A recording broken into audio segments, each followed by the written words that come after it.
Before we start today's episode, I've actually got a few more figures I'm going to be adding. Now, these are some based off some just changes to other figures, and we've got an updated Bucky with, I think, a better hairpiece and some better legs. Then a comment actually suggested that I use the black and gold Spider-Man as Black Panther's head, which I do think works. And also I added Star-Lord's helmet onto Star-Lord because I think it looks better.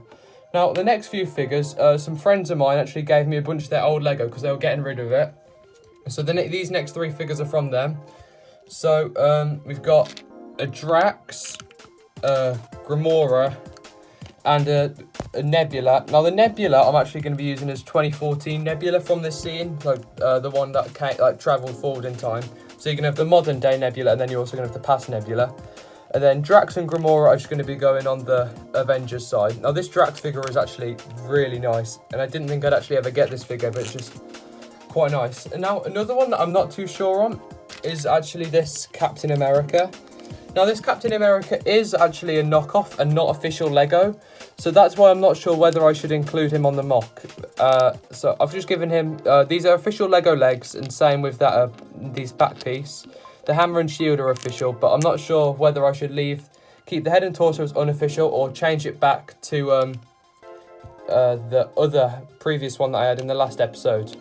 So yeah, I guess you're going to have to tell me whether I should stick with the unofficial Captain America or go back to my official Lego custom one. But anyway, welcome to part 4 of building the ultimate Endgame final battle mock out of Lego. Now, this is the extras episode, and originally I was going to have a Leviathan, but I don't have the parts or time really to build one of those.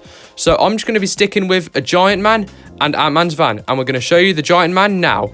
The first extra build of this set is something I've actually already done a review of, and that is Giant Man, because obviously he's an important part of this scene. So as you can see there, he is, and he is just a reuse of my mock that I built quite a while ago, I believe it was May, and I think it's just a cool mock. And although it's not technically to scale, because obviously in the Endgame final battle, Giant Man's able to hold Hulk, War Machine and Rocket just in his hand, and this hand's only just big enough to fit a minifigure in it, so it's obviously not the most accurate, but I think it will actually work in terms of the mock.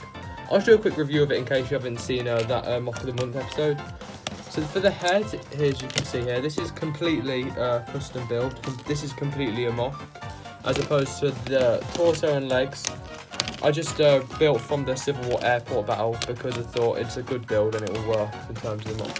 So for the helmet, I did try and make it as accurate as I could possibly do it. I got the red strips on here, and also, as you can see, the kind of the slopiness of the helmet. It's also got the trans red eyes, which I used these cylinder pieces with a stud on the bottom just to add a bit of extra height to it. You've also got the kind of fin light things on the back of the helmet. It is a bit flat there, but it doesn't matter. I did actually use a stud shooter here, as you can see, but that's just really to bulk up the parts, and I mean you can't really see it, so that's why I used it. But yeah, the torso and legs are just copied from the Civil War airport battle.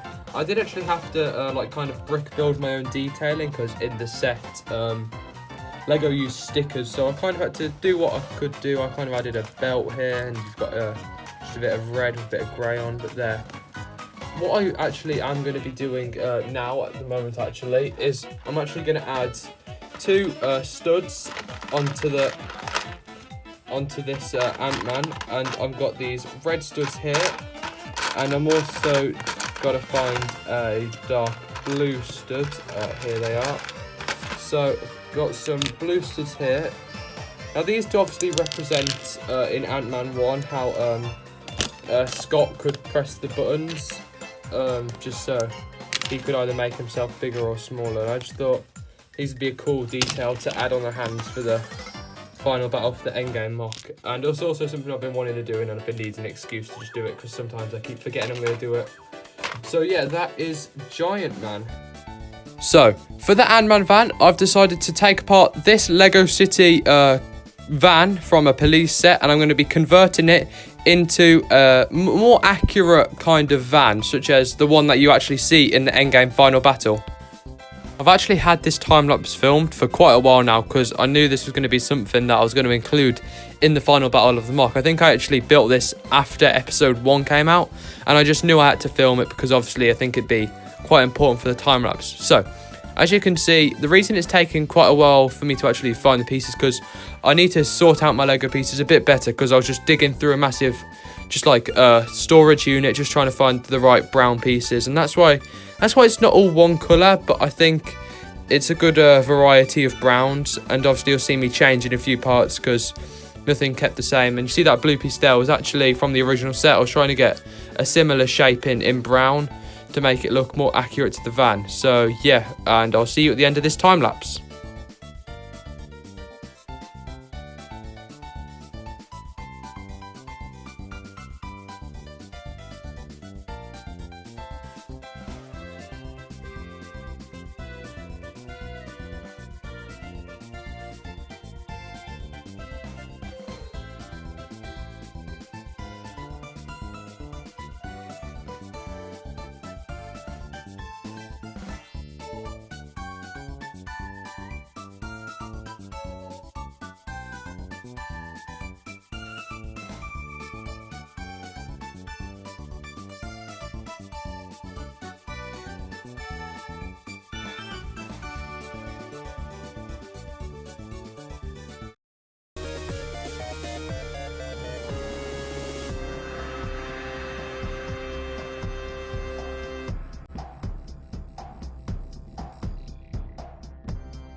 Now here is the van, and I think, obviously you saw the time lapse, and I think it looks quite good.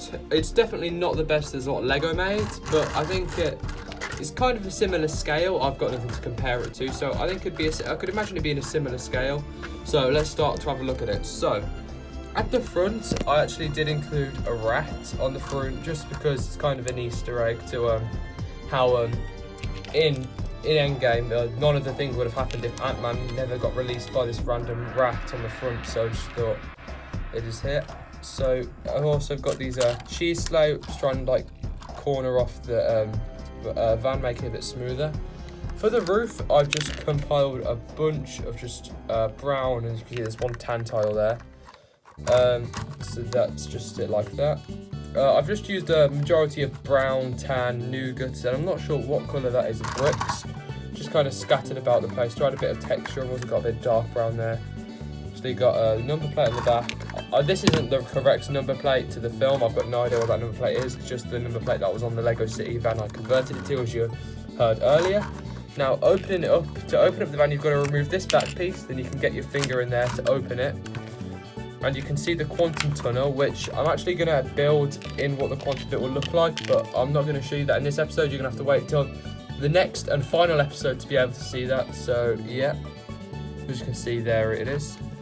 I also did include clips on the back so you can kind of clip things to it.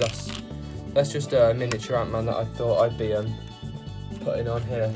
So yeah, also my Ant-Man minifigure is just here, so you can add him either in the back trying to fix it or go into the quantum realm. Well, that's actually probably a better place for the micro figure, or you can have him in the front. The way to get a minifigure into the front is you've got to take off this plate 4x6 and also take off the windshield. I think that's what it's called. Take off Ant-Man's belt, I believe that also helps, and just place Ant-Man in like that. So that's probably how I'm mostly going to have Ant-Man displayed in this, considering, as you saw earlier in the video, that was Giant Man. So yeah, I think this looks really cool, and it's not the most accurate. Obviously, there's not the XCon logo on here because, well, I don't really have that, and I don't want to have to stick a Lego parts together in case I ever need to take this apart in the future. I don't think I will, but just in case I do, I don't want to accidentally sticker parts together. But yeah, also I think kind of the different colours could kind of represent how beat up this van was, like how broken it was, because obviously it was in the middle of a battlefield and that's not normally the best place to park in your vans. So yeah.